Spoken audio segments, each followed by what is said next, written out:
Lionel Messi, যে নামটি শুধু আর্জেন্টিনা নয়, পুরো ফুটবল ইতিহাসে অন্যতম সেরা নাম।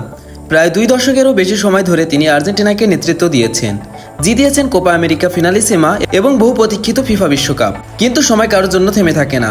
মেসির যুগ একসময় শেষ হবে, আর তখন প্রশ্ন উঠবে, আর্জেন্টিনার পরবর্তী সুপারস্টার কে? কে নেতৃত্ব দিবে আলবি সেলেস্তেদের?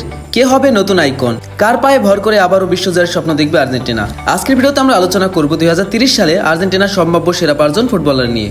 মনে রাখবেন, এটি বর্তমান পারফরমেন্স, বয়স, প্রতিভা এবং সম্ভাবনার ভিত্তিতে তৈরি করা বিশ্লেষণ। ভবিষ্যতে অনেক কিছু পরিবর্তন হতে পারে। তাহলে চলুন আর বেশি কথা না বলে শুরু করা যাক। তালিকার নাম্বার 5-এ রয়েছে নিকো পাস।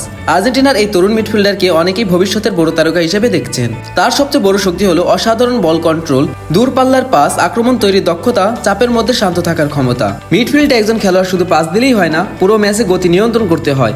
নিকো পাসের মধ্যে সেই গুণ অনেকেই দেখতে পান।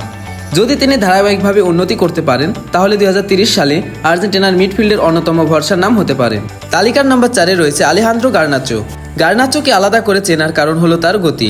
যখন তিনি বল নিয়ে দৌড় শুরু করেন, তখন মিডফিল্ডারদের জন্য তাকে থামানো কঠিন হয়ে যায়। তার মধ্যে রয়েছে দ্রুত স্পিড, দুর্দান্ত ড্রিবলিং, একের বিপক্ষে এক পরিস্থিতিতে সফল হওয়ার ক্ষমতা, গোল করার মানসিকতা। তরুণ বয়সে তিনি বড় ম্যাচে নিজের প্রতিভার ঝলক দেখিয়েছেন। যদি ইনজুরি থেকে দূরে থাকতে পারেন এবং ধারাবাহিকতা বজায় রাখতে পারেন, তাহলে 2030 সালে আর্জেন্টিনার অন্যতম বড় আক্রমণ ভাগের অস্ত্র হতে পারবেন। নাম্বার 3-এ রয়েছে থিয়াগো মেসি।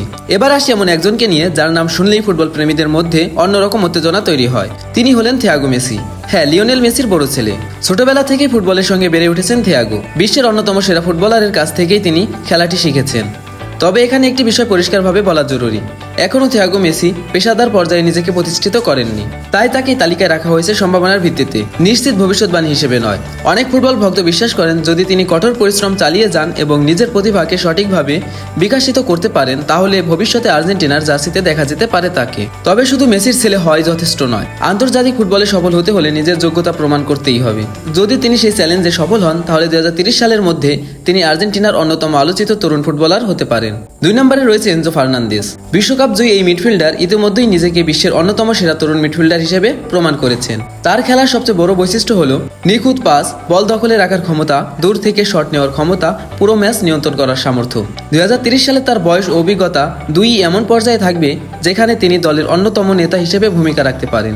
আর্জেন্টিনার মিডফিল্ড যদি শক্তিশালী থাকে, তার বড় একটি কারণ হতে পারেন এনজো। অবশেষে নাম্বার 1-এ রয়েছে জুলিয়ান আলভারেজ।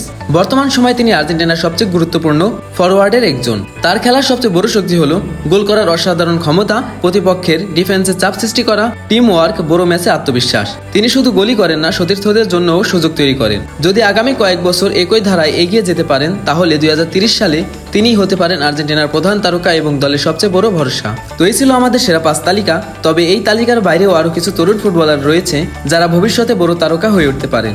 ফুটবলে প্রতিভার অভাব নেই, কিন্তু আন্তর্জাতিক পর্যায়ে ধারাবাহিক পারফরমেন্সই একজন খেলোয়াড়কে কিংবদন্তি বানায়। তো আমাদের বিশ্লেষণ অনুযায়ী 2030 সালে আর্জেন্টিনার সম্ভাব্য সেরা 5 ফুটবলার হতে পারেন। নাম্বার 1-এ রয়েছে জুলিয়ান আলভারেজ, 2-এ রয়েছে এনজো ফার্নান্দেজ, 3-এ থিয়াগো মেসি, 4-এ আলেহান্দ্রো গার্নাচো এবং 5-এ রয়েছে নিকো পাস।